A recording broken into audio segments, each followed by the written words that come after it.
Hi, mills അക്കാദമിയുടെ online ക്ലാസ്സിലേക്ക് സ്വാഗതം. നമ്മൾ മലയാളം റിവിഷൻ സീരീസിന്റെ പാർട്ട് 3 ആണ് ഇന്ന് എടുക്കുന്നത്. അപ്പൊ എല്ലാവരും ശ്രദ്ധിച്ചിരിക്കുക. നേരെ ക്ലാസ്സിലേക്ക് പോവാട്ടോ.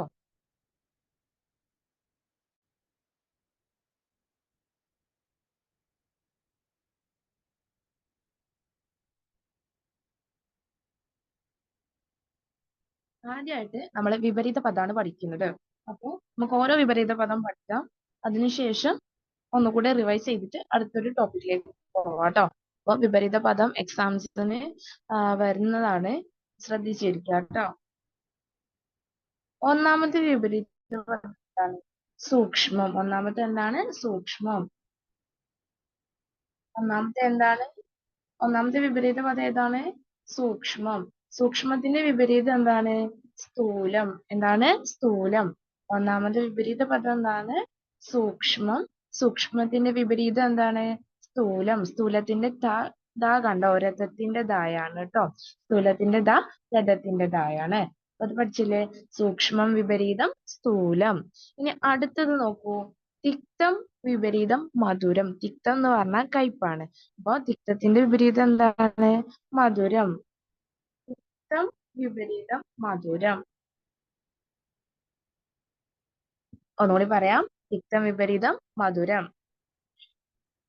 ഇനി അടുത്തത് ഉന്മീലനം വിപരീതം നിമീലനം.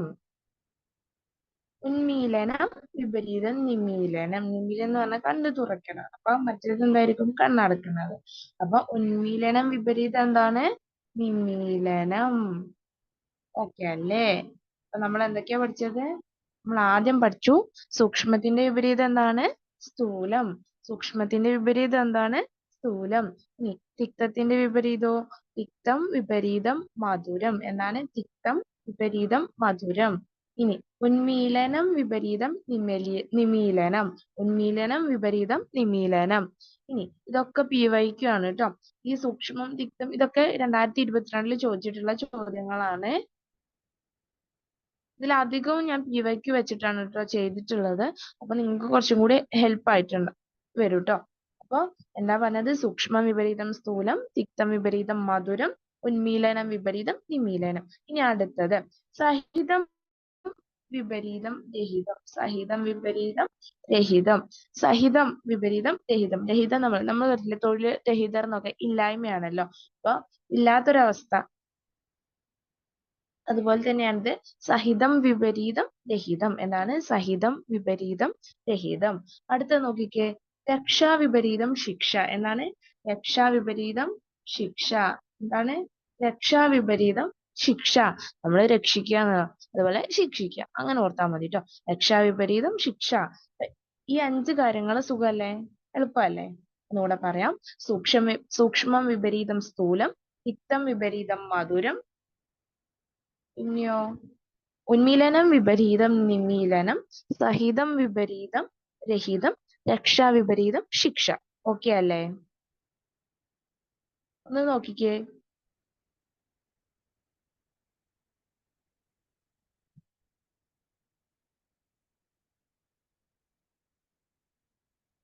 ഇനി അടുത്തത് നിവൃത്തി വിപരീതം പ്രവൃത്തിയാണ്.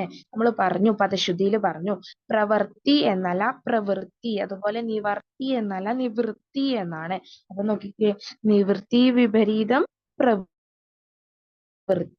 എന്നാണ്. നിവൃത്തി വിപരീതം പ്രവൃത്തി എന്നാണ്. ഇനി നശ്വരം വിപരീതം അനശ്വരം. നശിക്കാത്തത്. അപ്പൊ നശ്വരം വിപരീതം അനശ്വരം. നശിക്കാത്തത് ഏതാണ്? ഭൂമി നശ്വര ഭൂമി. അതുപോലെ ഇങ്ങനെ പറയാറില്ലേ? നശിക്കാത്തത് ആരാണ്? ദൈവമാണ്. അങ്ങനെ പറയില്ലേ? കേട്ടിട്ടുണ്ടാവുമല്ലോ. അപ്പൊ നമ്മൾ എന്താ പറഞ്ഞ? നമുക്കിപ്പോ അതൊന്നല്ല ആവശ്യം. നശ്വരം വിപരീതം അനശ്വരാണെന്ന് നമുക്ക് വേണം. നമ്മൾ പഠിക്കേണ്ടത് നശ്വരം വിപരീതം അനശ്വരം എന്നാണ്. ഇനി അടുത്തത് ഉത്തരം വിപരീതം ദക്ഷിണം. ഉത്തരദിക്ക് ദക്ഷിണ ദിക്ക്. ഉത്തരം മീൻസ് നോർത്ത് ആണ് കേട്ടോ. അപ്പൊ നോർത്ത് ന്റെ ഓപ്പോസിറ്റ് എന്തായിരിക്കും? സൗത്ത് ആണ്. അതായത് വടക്കിന്റെ ഓപ്പോസിറ്റ് തെക്കല്ലേ? വടക്കിന്റെ എതിർഭാഗം ഏതാണ്? തെക്കാണ്. അപ്പൊ അതന്നെയാണ് ഉത്തരം വിപരീതം ദക്ഷിണം കൊണ്ട് ഉദ്ദേശിക്കുന്നത് കേട്ടോ. ഉത്തരം വിപരീതം ദക്ഷിണം. നിരുപാധികം വിപരീതം സ്വാഭാവികം. നിരുപാധികം വിപരീതം എന്താണ്? സ്വാഭാവികം.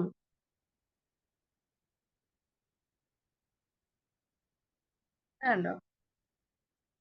നമ്മൾ പറഞ്ഞു നശ്വരം വിപരീതം അനശ്വരം, ഉത്തരം വിപരീതം ദക്ഷിണം, നിരുപാധികം വിപരീതം സ്വാഭാവികം. ഉപാധികം വിപരീതം സ്വാഭാവികം. ഇനി അടുത്തത് ഉദാരൻ. ഉദാരമനസ്കൻ എന്നൊക്കെ കേട്ടിട്ടില്ലേ? അതായത് കൊടുക്കാൻ ധാരാളി എന്നൊക്കെ ഉള്ള അതാണ് ഉദാരൻ. ഉദാരന്റെ വിപരീതം എന്തായിരിക്കും? ഉറപ്പായിട്ടും പിശുക്കനായിരിക്കും. അതാണ് കൃപണൻ. എന്താണ്? കൃപണൻ. അപ്പോ നമ്മൾ എന്താ പറഞ്ഞത്? നിവർത്തി വിപരീതം പ്രവൃത്തി, നശ്വരം വിപരീതം അനശ്വരം, ഉത്തരം വിപരീതം ദക്ഷിണം, നിരുപാധികം സ്വാഭാവികം, ഉദാരൻ, കൃപണൻ. ഇത്രയും കാര്യങ്ങൾ ക്ലിയർ അല്ലേ? ഒന്നുകൂടെ പറയണോ? ഒന്നുകൂടെ പറയാം. ആദ്യം എന്താ പറഞ്ഞത് വിപരീത പദത്തില്?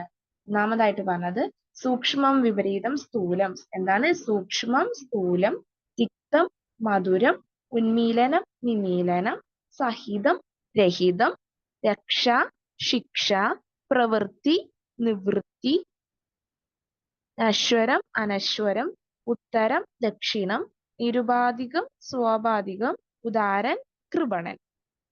ഓക്കെ ആണെന്ന് വിചാരിക്കുന്നു. നെക്സ്റ്റ് അടുത്ത ഇതിലേക്ക് പോയാലോ? ഓക്കെ അല്ലേ? അപ്പൊ നമുക്ക് അടുത്തൊരു ഭാഗത്തേക്ക് പോവാം.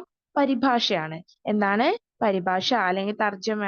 അതിന്റെ മലയാള പദം ഏത് എന്നൊക്കെ ചോദിക്കുമ്പോ നിങ്ങൾ നോക്കിയിട്ട് വായിച്ചിട്ട് നമ്മൾ ചില ശൈലികളൊക്കെ ആണെങ്കിൽ അല്ലെങ്കിൽ പഴഞ്ചൊല്ലാണെങ്കിൽ നമ്മൾ വിചാരിക്കുന്ന പോലെ ഒരർത്ഥം അതിന് വരണമെന്നില്ല. അപ്പൊ നിങ്ങൾ ഒരു ലോജിക്ക് വെച്ചിട്ട് ഇത് പഠിച്ചിട്ട് പോവാം. ഓക്കെ അല്ലേ? അപ്പൊ നമ്മൾ ഒന്നാമതായിട്ട് പറയുന്നത് എന്താണ്? He spoke under his breath. ഇപ്പൊ നമ്മള് ഹി സ്പോക്ക്, അവൻ സംസാരിച്ചു അണ്ടർ ഹിസ് ബ്രെത്ത്, അവന്റെ ശ്വാസത്തിന് താഴേന്നാണ് നമ്മൾ വിചാരിക്കുക. ബ്രെത്ത് എന്ന് പറഞ്ഞാൽ എന്താ? ശ്വാസം. നമ്മൾ ഓരോ വാക്കിന്റെ അർത്ഥവും വെച്ച് നോക്കുകയാണെങ്കിൽ നമുക്ക് ഉത്തരം തെറ്റായി പോകും. അപ്പൊ നിങ്ങൾ ആലോചിക്കുക, അത് അങ്ങനെ ആവില്ല വരുന്നത് ഓപ്ഷൻസ് നോക്കുമ്പോ. അപ്പോ ഒരു മിനിമം നമുക്കൊരു ലോജിക് ഉണ്ടെങ്കിൽ തന്നെ ഇത് കണ്ടുപിടിക്കാൻ പറ്റും. നമ്മൾ ക്വസ്റ്റ്യൻസ് വർക്ക്ഔട്ട് ചെയ്താൽ മതി കേട്ടോ. അപ്പൊ ഒന്നാമത്തെ എന്താണ്? He spoke under his breath. എന്താണ്? He spoke under his breath. ഇതൊരു PYQ ആണ് കേട്ടോ. Fire fire and rescue woman ആണ് തോന്നുന്നു. അതിൽ വന്നിട്ടുള്ള ക്വസ്റ്റ്യൻ ആണ്. മലയാളത്തിലെ ക്വസ്റ്റ്യൻ ആണിത്. He spoke under his breath. അവൻ പതുക്കെ പറഞ്ഞു. പതുക്കെ പറഞ്ഞു. എന്താണ്? അവൻ പതുക്കെ പറഞ്ഞു. അതിന് ഇംഗ്ലീഷ് എന്താണ്? He spoke under his breath. അതായത് ശ്വാസത്തിന് താഴെ എന്ന് പറയുമ്പോൾ മെല്ലെ പറഞ്ഞു, സൗണ്ട് കുറച്ചിട്ട്. അപ്പൊ അവൻ പതുക്കെ പറഞ്ഞു. He spoke under his breath. Okay അല്ലേ? അടുത്തത് കോൺട്രവേഴ്സൽ ഫിഗർ. കോൺട്രവേഴ്സൽ ഫിഗർ എന്ന് പറഞ്ഞാൽ വിവാദ പുരുഷൻ. എന്താണ്? കോൺട്രവേഴ്സൽ ഫിഗർ എന്ന് പറഞ്ഞാൽ ആരാണ്? വിവാദ പുരുഷൻ. ഒന്നുകൂടെ പറയാം. കോൺട്രവേഴ്സൽ കോൺട്രവേഴ്സൽ ഫിഗർ എന്ന് പറഞ്ഞാൽ അതിന്റെ അർത്ഥം എന്താണ്? വിവാദ പുരുഷൻ. എന്താണ്? വിവാദ പുരുഷൻ. കോൺട്രവേഴ്സൽ ഫിഗർ, വിവാദ പുരുഷൻ. അടുത്തത് കാഷ്വൽ ലീവ്. കാഷ്വൽ ലീവ് നമ്മൾ പറയില്ലേ, കാഷ്വൽ ലീവ് ആണെന്നൊക്കെ പറയാറുണ്ട്. അപ്പൊ കാഷ്വൽ ലീവിന്റെ മലയാളം എന്താണ്? ആകസ്മിക അവധി. എന്താണ്? ആകസ്മിക അവധി. കാഷ്വൽ ലീവിന്റെ മലയാളം എന്താണ്? ആകസ്മിക അവധി. എന്താണ്? ആകസ്മിക അവധി. ഇനി കൗണ്ടർ സിഗ്നേച്ചർ. എന്താണ്? Counter signature. കൗണ്ടർ സിഗ്നേച്ചർ എന്ന് പറഞ്ഞാൽ മേലൊപ്പ്. എന്താണ്? മേലൊപ്പ്. മേലൊപ്പിന്റെ ഇംഗ്ലീഷ് എന്താണ്? Counter signature. ഇനി ഗൂസ്ബെറി. ഗൂസ്ബെറി നമുക്കറിയാം, നമ്മുടെ ഇന്ത്യൻ ഗൂസ്ബെറി എന്ന് പറയുന്നത് നെല്ലിക്കയാണ് കേട്ടോ. അപ്പൊ ഗൂസ്ബെറി എന്ന് പറഞ്ഞിട്ട് ഓപ്ഷനിൽ നെല്ലിക്ക എന്ന് കൊടുത്താൽ നമ്മൾ അത് എഴുതരുത്. മലയാളത്തിൽ നമ്മൾ അതൊരു ശൈലിയായിട്ടാണ് യൂസ് ചെയ്യുന്നത്. മലയാളത്തിൽ ഉപയോഗിക്കുന്നത് ഗൂസ്ബെറി എന്ന് പറയുമ്പോൾ സ്വർഗത്തിലെ കട്ടുറുമ്പ്. നിങ്ങൾ പറയാറില്ലേ സ്വർഗത്തിലെ കട്ടുറുമ്പ് ആവല്ലേ? അപ്പൊ ഈ സ്വർഗത്തിലെ കട്ടുറുമ്പ് എന്ന പ്രയോഗം ഇംഗ്ലീഷിൽ പറയുന്നത് എങ്ങനെയാണ്? ഗൂസ്ബെറി. എന്താണ്? ഗൂസ്ബെറി. അപ്പൊ ഗൂസ്ബെറി എന്ന് പറഞ്ഞാൽ എന്താണ് അതിന്റെ മലയാള അർത്ഥം? സ്വർഗത്തിലെ കട്ടുറുമ്പ്. ഓക്കെ ആണോ? ഇനി നമ്മൾ ഒന്നുകൂടെ പറയാം. He spoke under his breath എന്ന് പറഞ്ഞാൽ എന്താണ് മലയാള അർത്ഥം? അവൻ പതുക്കെ പറഞ്ഞു. അവൻ പതുക്കെ പറഞ്ഞു. He spoke under his breath എന്ന് പറഞ്ഞാല് അവൻ പതുക്കെ പറഞ്ഞു. കിട്ടിയില്ലേ?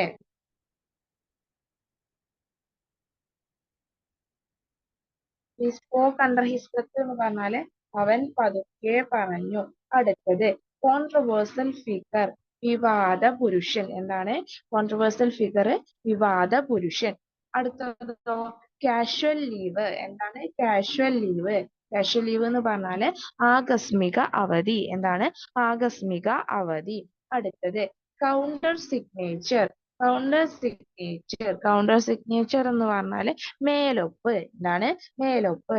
അടുത്തത് എന്താണ് ഗൂസ്ബെറി. ഗൂസ്ബെറി എന്ന് വെച്ചാല് നെല്ലിക്ക എഴുതരുത്. ഗൂസ്ബെറി എന്ന് പറഞ്ഞാൽ എന്താണ്? ആ ശൈലിയുടെ അർത്ഥം എന്താണ്? സ്വർഗത്തിലെ കട്ടുറുമ്പ്. എന്താണ് സ്വർഗത്തിലെ കട്ടുറുമ്പ്. അപ്പൊ ഇത്രയും കാര്യങ്ങൾ ക്ലിയർ ആയില്ലേ? ഇനി നമുക്ക് അടുത്തൊരു ഭാഗത്ത് പോവാം. അടുത്തൊരു ഭാഗത്തേക്ക് പോവാട്ടോ. അടുത്തത് ശൈലികളാണ്. അടുത്തത് എന്താണ്? ശൈലികളാണ്. ഒന്നാമത്തെ നോക്കൂ. ഒന്നാമത്തെ ശൈലി എന്താണ്? രാമേശ്വരത്തെ ക്ഷൗരം. രാമേശ്വരത്തെ രാമേശ്വരത്തെ ക്ഷൗരം എന്ന് പറയുന്നത് എന്തിനെയാണ്? പൂർത്തിയാകാത്ത ഒരു പ്രവൃത്തി ഉണ്ടെങ്കിൽ അതിനെയാണ് രാമേശ്വരത്തെ ക്ഷൗരം എന്ന് പറയുന്നത്. രാമേശ്വരത്തെ ക്ഷൗരം എന്ന് പറയുന്ന ശൈലിയുടെ അർത്ഥം എന്താണ്? പൂർത്തിയാകാത്ത പ്രവൃത്തി എന്നാണ്. പൂർത്തിയാകാത്ത പ്രവൃത്തി. അടുത്തത് നോക്കിയേ, ഗണപതി കല്യാണം. ഗണപതി കല്യാണം എന്ന് പറഞ്ഞാല് നടക്കാത്ത കാര്യമാണ്. നടക്കാത്ത കാര്യത്തെ എങ്ങനെയാ പറയാ? ഏത് ശൈലിയിലൂടെയാ പറയാ? ഗണപതി കല്യാണം. എന്താണ് ഗണപതി കല്യാണം. ഇനി കായംകുളം വാൾ. കായംകുളം വാൾ എന്ന് പറഞ്ഞാല് ഇരുവശത്തും ചേരുന്നവൻ. എന്താണ്? ഇരുവശത്തും ചേരുന്നവൻ. അടുത്തത് ഇപ്പൊ നമ്മൾ പറഞ്ഞു കായംകുളം വാൾ എന്താണ്? ഇരുവശത്തും ചേരുന്നവനാണ്. അടുത്തത് ഗതാനുഗതിക ന്യായം. ഗതാനുഗതിക ന്യായം എന്ന് പറഞ്ഞാല് അനുകരണശീലം. അനുകരണശീലത്തെയാണ് ഗതാനുഗതിക ന്യായം എന്ന് പറയുന്നത്. നോക്കിക്കേ,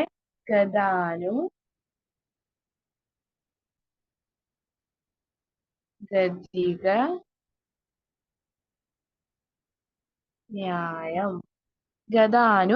ഗതാനുഗതിക ന്യായം ട്ടോ. ഗതാനുഗതിക ന്യായം. അല്ലെ ഗതിക എന്ന് പറയുമ്പോ കായാണ് നോക്കട്ടോ. ഗതാനുഗതിക ന്യായം എന്ന് പറഞ്ഞാല് അനുകരണശീലാണ്. ഇനി അടുത്തത് അഞ്ചാം പത്തി. അഞ്ചാം പത്തി എന്ന് പറഞ്ഞാല് ചതിക്കാൻ സഹായിക്കുന്നവൻ. ചതിക്കാൻ സഹായിക്കുന്നവനെ എന്താ പറയാ? അഞ്ചാം പത്തി. എന്താണ് അഞ്ചാം പത്തി? അപ്പൊ നമ്മൾ എന്തൊക്കെയാ പറഞ്ഞത്? രാമേശ്വരത്തെ ക്ഷൗരം, പൂർത്തിയാകാത്ത പ്രവൃത്തി, ഗണപതി കല്യാണം, നടക്കാത്ത കാര്യം, കായംകുളം വാൾ, ഇരുവശത്തും ചേരുന്നവൻ, ഗതാനുഗതിക ന്യായം, അനുകരണശീലം, അഞ്ചാം പത്തി, ചതിക്കാൻ സഹായിക്കുന്നവൻ. ഓക്കെ അല്ലേ? അപ്പൊ ഇതെല്ലാം PYQ ആണ് കേട്ടോ. രാമേശ്വരത്തെ ക്ഷൗരം, പൂർത്തിയാകാത്ത പ്രവൃത്തി, ഗണപതി കല്യാണം, നടക്കാത്ത കാര്യം, കായംകുളം വാൾ, ഇരുവശത്തും ചേരുന്നവൻ. ഇനി ഈ ഗതാനുഗതിക ന്യായം PYQ ആണ്. അനുകരണശീലം എന്നാണ് ആ ശൈലിയുടെ അർത്ഥം. അഞ്ചാം പത്തിയൊക്കെ ഏകദേശം ക്വസ്റ്റ്യൻ പേപ്പറിലൊക്കെ ഞാൻ കണ്ടിട്ടുണ്ട്. അപ്പൊ അഞ്ചാം പത്തി എന്ന് പറയുന്നത് എന്താണ്? ചതിക്കാൻ സഹായിക്കുന്നവൻ. ഓക്കെ അല്ലേ? അപ്പൊ നമ്മള് ശൈലികളും പഠിച്ചിട്ടുണ്ട്. 5 ശൈലികൾ പഠിച്ചിട്ടുണ്ട്. നോക്കുക.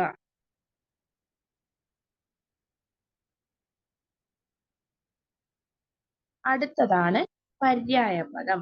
അടുത്ത പര്യായപദമാണ്. അപ്പൊ നമ്മൾ ആദ്യമായിട്ട് പഠിക്കുന്നത് ഉറുമ്പിന്റെ പര്യായ പദങ്ങളാണ്. ആദ്യമായിട്ട് നമ്മൾ ഏതാ പഠിക്കുന്നത്? ഉറുമ്പിന്റെ പര്യായ പദങ്ങൾ. ഉറുമ്പിന്റെ പര്യായ പദങ്ങൾ ഏതൊക്കെയാണ്? പിപ്പീലിക, പിപ്പീലി, വൽമി, വമ്രി, വമ്രം. അപ്പൊ നമുക്ക് എങ്ങനെ നോക്കാം? ഉറുമ്പല്ലേ? ഉറുമ്പ്. അപ്പൊ ആദ്യം നമ്മൾ വമ്രം പഠിക്കാം. വമ്രം, വമ്രി. പിന്നെ വൽമി, പിപ്പീലിക. അപ്പൊ ഉറുമ്പ് എങ്ങനെയാ പോണത്? പിപ്പീലിക, വൽമി, വമ്രി, വമ്രം. എന്തൊക്കെയാ പറഞ്ഞത്? ഉറുമ്പിന്റെ പര്യായ പദങ്ങൾ ഏതൊക്കെയാണ്? പിപ്പീലിക, വൽമി, വമ്രി, വമ്രം. അപ്പൊ നമുക്ക് പിപ്പീലിക, ഇങ്ങനെ പിപ്പീലിക, അങ്ങനെ ഒരു ഇതിൽ പറയാം. ഉറുമ്പ്, പിപ്പീലിക, പിന്നെ വൽമി, വമ്രി, വമ്രം. വമ്രി വമ്രം നമുക്ക് എളുപ്പം കിട്ടും. ഒന്ന് കിട്ടിയാൽ ഒന്നും കിട്ടുമല്ലോ, അടുത്തതും കിട്ടുമല്ലോ. അതുപോലെ തന്നെ വൽമി, വമ്രി എന്നല്ല. അപ്പൊ വൽമി, വമ്രി, വമ്രം, പിപീലിക ഇതൊക്കെ ഉറുമ്പിന്റെ പര്യായ പദങ്ങളാണ്. അടുത്ത പര്യായ പദം അഗ്നിയുടെയാണ്. അഗ്നിയുടെ പര്യായ പദങ്ങൾ ഏതൊക്കെയാണ്? പാവകൻ, അനലൻ, ദഹനൻ, വഹ്നി, ജ്വലനൻ, ജാതവേദസ്. എന്തൊക്കെയാ പറഞ്ഞത്? പാവകൻ അഗ്നിയുടെ പര്യായമാണ്. അനലൻ, അപ്പൊ അനിലൻ പറഞ്ഞാൽ എന്തിന്റെ പര്യായമാണ്? അനിലൻ എന്ന് പറഞ്ഞാല് കാറ്റിന്റെ പര്യായ പദം കേട്ടോ. എന്താണ്? അനിലൻ. അനിലൻ എന്ന് പറയുന്നത് കാറ്റിന്റെ പര്യായ പദമാണ്. വായു, കാറ്റ് എന്നൊക്കെ പറഞ്ഞിട്ട് പര്യായ പദങ്ങൾ അല്ലാത്തത് എന്ന് ചോദിച്ചിട്ട് ഒരു ക്വസ്റ്റ്യൻ ഉണ്ടായിരുന്നു മുൻവർഷത്തില്. അതില് അഗ്നിന്റെ അനലൻ എന്ന പര്യായ പദം കൂടി കൊടുത്തിട്ടുണ്ടായിരുന്നു. എന്നിട്ട് ചോദിച്ചിരുന്നു വായുവിന്റെ പര്യായ പദം അല്ലാത്തത് ഇവയിൽ ഏത്? അപ്പൊ ഉത്തരം എന്തായിരുന്നു? അനലൻ. അനലൻ എന്ന് പറഞ്ഞാൽ എന്താണ്? അഗ്നിയാണ്. അനിലനാണ് കാറ്റ്. അപ്പൊ എന്താ പറഞ്ഞത്? അഗ്നിയുടെ പര്യായ പദങ്ങൾ എന്തൊക്കെയാണ്? പാവകൻ, അനലൻ, ദഹനൻ, വഹ്നി, ജ്വലനൻ ജ്വലിക്കുന്നവൻ, ജാതവേദസ്. എന്താണ്? ജാതവേദസ്. ഒന്നുകൂടെ പറയാം. അഗ്നിയുടെ പര്യായ പദങ്ങൾ ഏതൊക്കെയാണ്? പാവകൻ, അനലൻ, ദഹനൻ, വഹ്നി, ജ്വലനൻ, ജാതവേദസ്. ഓക്കെ അല്ലേ?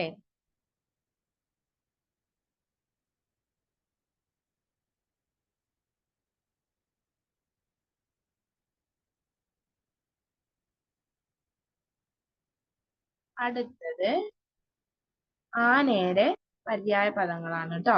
അടുത്തത് എന്താണ്? ആനയുടെ പര്യായ പദങ്ങൾ. അടുത്തത് നമ്മൾ പഠിക്കുന്നത് ആനയുടെ പര്യായ പദങ്ങളാണ്. ആനയുടെ പര്യായ പദങ്ങൾ ഏതൊക്കെയാ? ഗജം, ഗജം, വാരി, വാരണം, കരി, ഇഭം, ഹസ്തി, ദ്വിപം, ദന്തി. ആനയുടെ പര്യായ പദങ്ങൾ എന്തൊക്കെയാണ്? ഗജം, ഗജൻ രാജാവിനെ പോലെ. അപ്പൊ ഗജം, വാരി, വാരണം, കരി, ഇഭം, ഹസ്തി തുമ്പിക്കൈയില്ലേ, അതാണ് ട്ടോ ഹസ്തി. പിന്നെ ദ്വിപം തൂണ് പോലെ കാലുകളില്ലേ, അപ്പൊ ദ്വിപം. ദന്തി ആനയുടെ പല്ലില്ലേ, അപ്പൊ അങ്ങനെ ഓർക്കണം കേട്ടോ. ആന, ഗജം, വാരി, വാരണം, കരി, ഇഭം, ഹസ്തി, ദ്വിപം, ദന്തി. എന്തൊക്കെയാണ് ആനയുടെ പര്യായ പദങ്ങൾ? ഏതൊക്കെയാണ്? ഗജം, വാരി, വാരണം, കരി, ഇഭം, ഹസ്തി, ദ്വിപം, ദന്തി. ഓക്കെ അല്ലേ? അടുത്തത് അങ്കണം. അങ്കണം എന്ന് പറഞ്ഞാൽ മുറ്റം. മുറ്റത്തിന്റെ പര്യായ പദങ്ങൾ ഏതൊക്കെയാണ്? മുറ്റം, ചത്വരം, അജിരം. എന്താണ്? മുറ്റം, ചത്വരം, ചത്വരം, അജിരം. എന്തൊക്കെയാണ്? അങ്കണം, മുറ്റം, ചത്വരം, അജിരം. ഇതൊക്കെ മുറ്റത്തിന്റെ പര്യായ പദങ്ങളാണ് കേട്ടോ. അങ്കണം, മുറ്റം, ചത്വരം, അജിരം. ഓക്കെ അല്ലേ? അടുത്തത് കാക്കയുടെ പര്യായ പദങ്ങൾ ഏതൊക്കെയാണ്? കാകൻ, ബലിബുക്ക്, ബലിപുഷ്ടം, വായസം, കാരവം, അരിഷ്ടം, കര കരടം, പരഭൃത്ത്, ഏകദൃഷ്ടി. ഒന്നുകൂടെ പറയാം. കാക്കയുടെ പര്യായ പദം ഏതാണ്? കാകൻ. പറയാം. അപ്പൊ കാകൻ, ബലിബുക്ക് നമ്മള് ബലിച്ചോറൊക്കെ കൊടുക്കില്ലേ, അപ്പൊ ബലിബുക്ക്, ബലിപുഷ്ടം അതൊക്കെ കാക്കയുടെ പര്യായമാണ്. പായസം, കാക്ക പായസം കുടിച്ചു. ഈ ബലിച്ചോറിലൊക്കെ പായസം കൂടി ഉണ്ടായിരുന്നു. അപ്പൊ കാക്ക പായസം. കാരവം, രവം എന്ന് പറഞ്ഞ ശബ്ദമാണ്. അപ്പൊ കാരവം, എന്ന ശബ്ദം. കാക്ക എങ്ങനെയാ കരയാ? കാ അങ്ങനെ. അപ്പൊ കാരവം. പിന്നെ അരിഷ്ടം, അത് കരടം. പരഭൃത്ത്, എന്ന് പറഞ്ഞാൽ കാക്കയാണ്. അപ്പൊ പരഭൃതം എന്ന് പറഞ്ഞാൽ എന്തായിരിക്കും? കുയിലാണ്. പരഭൃതം എന്ന് പറഞ്ഞാൽ കുയിലാണ്. ഇനി ഏകദൃഷ്ടി. എന്താണ്? ഏകദൃഷ്ടി. കാക്കയുടെ ദൃഷ്ടിക്കാണ് ഏകദൃഷ്ടി എന്ന് പറയുന്നത്. ഒന്നുകൂടെ പറയാം. കാകൻ, ബലിബുക്ക്, ബലിപുഷ്ടം, പായസം, കാരവം, അരിഷ്ടം, കരടം, പരഭൃത്ത്, ഏകദൃഷ്ടി. ഇതൊക്കെ എന്താണ്? കാക്കയുടെ പര്യായ പദങ്ങളാണ്. അപ്പൊ നമ്മൾ പറഞ്ഞു പരഭൃതം എന്ന് പറഞ്ഞാൽ എന്തിന്റെ പര്യായമാണ്? പരഭൃതം എന്ന് പറഞ്ഞാല് കുയിലിന്റെ പര്യായ പദമാണ്. ഇനി ഒന്നുകൂടെ പറയാം. പര്യായ പദങ്ങൾ ഒന്നുകൂടെ ആവർത്തിച്ച് പറയാണ്. ഇപ്പൊ ഞാൻ ഇതിൽ പറഞ്ഞില്ലേ, ഒന്നുകൂടെ ആവർത്തിച്ച് പറയാണ്. വീണ്ടും ആവർത്തിച്ച് പറയാണ്. ഞാൻ ജസ്റ്റ് പറഞ്ഞപ്പോ അതിലെ തെറ്റ് നിങ്ങൾക്ക് കൂടി പറഞ്ഞുതരാന്ന് വെച്ചു. ഇങ്ങനെ വീണ്ടും ആവർത്തിക്കുക, ഒന്നുകൂടെ ആവർത്തിച്ച് പറയാന്നൊക്കെ പറയുന്നത് തെറ്റായ പ്രയോഗമാണ്. നമുക്ക് വാക്യശുദ്ധിയിൽ വരുന്നതാണ്. വീണ്ടും ആവർത്തിക്കുക ഒരുപോലെ അർത്ഥം വരുന്ന വാക്കുകളാണ് ട്ടോ. അപ്പൊ അത് ശ്രദ്ധിക്കുക. അപ്പൊ ഞാനിവിടെ തെറ്റായിട്ട് പറഞ്ഞു, യാദൃശ്ചികമായിട്ട് വന്നതാണ്. പക്ഷെ അതിൽ നിന്ന് ഒരു ചോദ്യം കൂടി പറഞ്ഞു ട്ടോ. അപ്പൊ അത് ശ്രദ്ധിക്കുക. ഇതൊക്കെ പോട്ടെ, നമ്മൾ പര്യായ പദങ്ങൾ ഒന്നുകൂടെ പറയാം. ആദ്യത്തേത് ഏതാണ്? ഉറുമിന്റെ പര്യായ പദങ്ങൾ. ഉറുമിന്റെ പര്യായ പദങ്ങൾ ഏതൊക്കെയാണ്? പിപീലിക, വൽമി, വമ്രി, വമ്രം. അടുത്തത് അഗ്നിയുടെ പര്യായ പദങ്ങളോ? പാവകൻ, അനലൻ, ദഹനൻ, വഹ്നി, ജ്വലനൻ, ജാതവേദസ്. ഇനി ആനയുടെ പര്യായ പദങ്ങൾ ഏതൊക്കെയാണ്? ഗജം, വാരി, വാരണം, കരി, ഇബം, ഹസ്തി, ദ്വിപം, ദന്തി. ഇനി മുറ്റത്തിന്റെ പര്യായ പദങ്ങൾ അല്ലെങ്കിൽ അങ്കണത്തിന്റെ പര്യായ പദങ്ങൾ ഏതൊക്കെയാണ്? മുറ്റം, ചത്വരം, അജിരം. ഇനി കാക്കയുടെ പര്യായ പദങ്ങളോ? കാകൻ, ബലിബുക്ക്, ബലിപുഷ്ടം, വായസം, കാരവം, അരിഷ്ടം, കരടം, പരഭൃത്ത്, ഏകദൃഷ്ടി. ഓക്കെ അല്ലേ? അടുത്തതിലേക്ക് പോയാലോ? അടുത്തത് സമാന പദങ്ങളാണ് ട്ടോ. അപ്പൊ സമാന പദങ്ങളിൽ ഒരുപോലെ നമ്മൾ ഉച്ചാരണത്തില് ഇപ്പൊ ഒരുപോലെ വരാം, വർണ്ണങ്ങൾ വ്യത്യാസം ഉണ്ടായിരിക്കാം. ഖര, അധികരം, മൃദുഘോഷിയൊക്കെ അങ്ങനെ അങ്ങോട്ടും ഇങ്ങോട്ടും ഒക്കെ മാറുന്നതിനനുസരിച്ച് അർത്ഥം മാറുന്നുണ്ട് ട്ടോ. ഇപ്പൊ കവർഗത്തിൽ തന്നെ ക, ഖ, ഗ, ഖ, ങ. ഇതില് ഈ ക, ഗ, ഖ, ഗ ഈ ഈ 4 അക്ഷരങ്ങളും ഈ 4 വർണ്ണങ്ങളും മാറുന്നതിനനുസരിച്ച് നമുക്ക് ഉത്തരം വേറെയാണ്. നിങ്ങൾ അതൊന്നും നോക്കണ്ട, കൺഫ്യൂഷൻ വരണ്ട, ഞാൻ നേരെ പറയാം. ഇനി അകം. അകം എന്ന് പറയുമ്പോ ഉൾഭാഗാണ്. അകം എന്ന് പറയുമ്പോ ഖരവർണ്ണാണ്. അപ്പൊ അകം കണ്ടോ? അകം, ഉൾഭാഗം. ഇനി അകം എന്നാണെങ്കിലോ? അകം എന്ന് പറഞ്ഞാൽ ഉൾവശല്ലേ, നമ്മള് അകത്ത് ഒക്കെ പറയില്ലേ, അതാണ് ട്ടോ അകം എന്ന് പറയുന്നത്. അകം എന്ന് പറഞ്ഞാൽ ഉൾഭാഗം. ഇനി അകം, ഇഗ, ഗംഗയുടെ ഗ, ഈ ഗ വരാണെങ്കിലോ? പർവ്വതം. അകം എന്ന് പറഞ്ഞാല് പർവ്വതം. ഇനി ഹ ഘോഷി വരാണല്ലോ? അഹം. അഹ എന്ന് പറഞ്ഞാല് ഞാൻ, അഹംഭാവം, ഞാൻ എന്ന ഭാവം. കേട്ടിട്ടില്ലേ? അഹ എന്ന് പറഞ്ഞാൽ എന്താണ്? ഞാൻ. ഈ അഖം ഘടികാരത്തിന്റെ ഘായാണെങ്കിലോ? അഖം എന്നാണെങ്കിൽ പാപം. നമ്മൾ 4 വാക്ക് പഠിച്ചു. ഒന്നാമത്തെ ഏതാണ്? അകം, ഉൾഭാഗം. ഇനി ഗംഗയുടെ ഘായാണെങ്കിലോ? അകം എന്ന് പറയുകയാണെങ്കിലോ? പർവ്വതം. ഇനി അഹം, ഹം എന്നാണ് വരുന്നെങ്കിലോ? ഞാൻ. ഇനി അഖം ഘടികാരത്തിന്റെ ഘായാണെങ്കിലോ? പാപം. ഇത്രയും കാര്യം ക്ലിയർ അല്ലേ? ഒന്നുകൂടി പറയാം. അകം, അകം ഉൾഭാഗം, അകം പർവ്വതം, അഹം ഞാൻ, അഖം പാപം. ഒരുപോലെയുള്ള വാക്കുകളാണ് ട്ടോ. അതാണ് സമാന പദം എന്നതിൽ വരുന്നത്. ഇനി അടുത്തത് നമ്മൾ എന്തൊക്കെയാ പറഞ്ഞ? അകം, ഉൾഭാഗം, അകം പർവ്വതം, അഹം ഞാൻ, അഖം പാപം. ഇനി അടുത്തത് ഏതാണ്? അംഗം. അംഗം. അംഗം നിലയില് ഏത് കായാണ്? ഗംഗയുടെ കായല്ലേ? അപ്പൊ അംഗം എന്നുള്ളത് എന്താണ് അർത്ഥം? അവയവം. അംഗം എന്ന് പറഞ്ഞാൽ എന്താണ്? അവയവം. അതിനുശേഷം അംഗം. അംഗം എന്ന് പറഞ്ഞാല് അംഗാണ്. അവര് തമ്മിൽ അംഗാണ് എന്ന് പറയുമ്പോ എന്തായിരിക്കും വരാ? യുദ്ധാണ്. അതാണ് കേട്ടോ. അപ്പൊ അംഗം എന്ന് പറഞ്ഞാൽ അവയവം, അംഗം എന്ന് പറഞ്ഞാല് യുദ്ധം. എന്താണ്? അംഗം എന്ന് പറഞ്ഞാല് അവയവം, അംഗം എന്ന് പറഞ്ഞാല് യുദ്ധം. ഇനി അടുത്തത് അങ്കുരം എന്ന് പറഞ്ഞാൽ എന്താണ്? മുളയാണ്. അങ്കുരം എന്ന് പറഞ്ഞാൽ എന്താണ്? മുളയാണ്. അപ്പൊ അങ്കുശം എന്ന് പറഞ്ഞാലോ? തോട്ടി. അങ്കുശം എന്ന് പറഞ്ഞാല് തോട്ടിയാണ്. അപ്പൊ അങ്കുരം എന്ന് പറഞ്ഞാല് മുളയാണ്. അങ്കുശം എന്നാണെങ്കിൽ അത് തോട്ടിയാണ്. ഇനി അച്ചിരം, ച, ചിലങ്കേന്റെ എങ്കിൽ ചന്ത, ഇവയൊക്കെ ചായ ഏതാണ്? ആദ്യത്തെ ചായയാണ് അല്ലെ? ചകാരം. ഖരവർണ്ണമാണ്. അപ്പൊ അചിരം എന്ന് പറഞ്ഞാല് ക്ഷണികമായ. എന്താണ്? അചിരം എന്ന് പറഞ്ഞാല് ക്ഷണികമായ. ഇനി ജനലിന്റെ ജായ ആണെങ്കിലോ? മുറ്റം. അചിരം എന്ന് പറഞ്ഞാൽ എന്താണ്? മുറ്റം. നമ്മളിപ്പോ പര്യായ പദം പഠിച്ചപ്പോ മുറ്റത്തിന്റെ പര്യായങ്ങൾ എന്തൊക്കെയാ പറഞ്ഞത്? അങ്കണം, ചത്വരം, അചിരം, ഇതൊക്കെ മുറ്റത്തിന്റെ പര്യായം എന്ന് പറഞ്ഞാൽ അതിൽ ഞാൻ പറഞ്ഞു അജിരം. അജിരം എന്ന് പറഞ്ഞാൽ എന്താണ്? മുറ്റമാണ്. അജിരത്തിന് ഏത് ജായാണ്? ജനലിന്റെ ജായാണ്. അച്ചിരം ചായ ആണെങ്കിലോ? ചിത്രം, അതുപോലെ ചിലങ്ക, ചായ, ഇവിടെയൊക്കെ ചായ ആണെങ്കിൽ അച്ചിരം എന്നാണ്. അതെന്താണ് അർത്ഥം വരുന്നത്? ക്ഷണികമായ. അപ്പൊ അങ്കുരം എന്ന് പറഞ്ഞാൽ മുളയാണ്, അങ്കുശം എന്ന് പറഞ്ഞാൽ തോട്ടിയാണ്. പിന്നെന്താ പറഞ്ഞത്? അംഗം അവയവം, അംഗം യുദ്ധം, അഘം പാപം, അഹം ഞാൻ, അഹംഭാവം, ഞാൻ എന്ന ഭാവം ഓർത്താ മതി. ഇനി അകം, ഗംഗയുടെ ഗദയുടെ ഒക്കെ. അപ്പൊ അതേതാണ്? അകം എന്ന് പറഞ്ഞാൽ പർവ്വതമാണ്. അകം എന്ന് പറഞ്ഞാല് സാധാ കാക്കയുടെ ഒക്കെ കാ വരികയാണെങ്കിൽ ഉൾഭാഗമാണ്. ഓർക്കുക. ഒന്നുകൂടെ പറയണോ? പറയണ്ടല്ലോ, നിങ്ങൾക്ക് മനസ്സിലായില്ലേ? ഇനി അടുത്തത് ഒറ്റപ്പദമാണ് ട്ടോ. ഒറ്റപ്പദം കൂടി പറഞ്ഞാൽ ഇന്നത്തെ ക്ലാസ് തീർന്നു. അപ്പൊ ശ്രദ്ധിച്ചിരിക്കുക. ഒറ്റപ്പദങ്ങളാണ്. എപ്പോഴും തുടർച്ചയായി, PYQ ആണ്. എപ്പോഴും തുടർച്ചയായി എന്നതിന്റെ ഒറ്റപ്പദം എന്താണ്? അനാരതം. അനാരതം എന്നത് എന്തിന്റെ ഒറ്റപ്പദമാണ്? എപ്പോഴും തുടർച്ചയായി. ഇത് അനാരതം എന്ന് പറയുന്നത് ശരിയായ പദം ഏത് എന്ന് ചോദിച്ചിട്ടായിരുന്നു ചോദ്യം വന്നത്. അപ്പം അനാരതം, അനാരതം എപ്പോഴും തുടർച്ചയായി.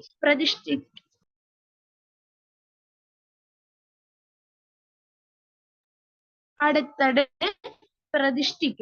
പ്രതിഷ്ഠിക്കുന്നവൻ എന്താ പറയാ? പ്രതിഷ്ഠാപകൻ. എന്താണ്? പ്രതിഷ്ഠാപകൻ. PYQ ആണ്. ഇനി ചെയ്യാനുള്ള ആഗ്രഹം എന്താണ്? ചെയ്യാനുള്ള ആഗ്രഹം ചികീർഷ. എന്താണ് ചെയ്യാനുള്ള ആഗ്രഹം? ചികീർഷ. അപ്പൊ വിജയിക്കാനുള്ള ആഗ്രഹം അല്ലെങ്കിൽ ജയിക്കാനുള്ള ആഗ്രഹം വിജിഗീഷ. ഇനി അടുത്തത് കുടിക്കാനുള്ള ആഗ്രഹം എന്താണ്?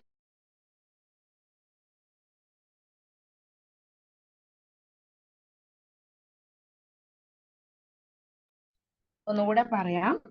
കുടിക്കാനുള്ള ആഗ്രഹത്തിൽ എന്താ പറയാ? ഒറ്റപ്പദം ഏതാണ്? പിപാസ. കുടിക്കാനുള്ള ആഗ്രഹം പിപാസ. അപ്പൊ അറിയാനുള്ള ആഗ്രഹം എന്താണ്? ജിജ്ഞാസ. അറിയാനുള്ള ആഗ്രഹം ജിജ്ഞാസ. ജയിക്കാനുള്ള ആഗ്രഹമോ? വിജിഗീഷ. ചെയ്യാനുള്ള ആഗ്രഹം ജിഗീഷ. പ്രതിഷ്ഠിക്കുന്നവനോ? പ്രതിഷ്ഠാപകൻ. എപ്പോഴും തുടർച്ചയായി എന്നതിന്റെ ഒറ്റപ്പദം ഏതാണ്? അനാരതം. എന്താണ്? അനാരതം. ഓക്കെ അല്ലേ? അപ്പൊ ഇത്രയും കാര്യങ്ങൾ ക്ലിയർ ആണല്ലോ. ഇത് നിങ്ങൾ ജസ്റ്റ് ഒന്ന് വായിച്ചു നോക്കിയാൽ മതി ട്ടോ. അപ്പൊ ഇത്രയും കാര്യങ്ങൾ ക്ലിയർ ആണെന്ന് വിചാരിക്കുന്നു. അപ്പൊ നമുക്ക് ക്ലാസ് വൈൻഡ് അപ്പ് ചെയ്താലോ? ശരി. അപ്പൊ ശരി, ബൈ. എല്ലാവരും നന്നായിട്ട് പഠിക്കാട്ടോ.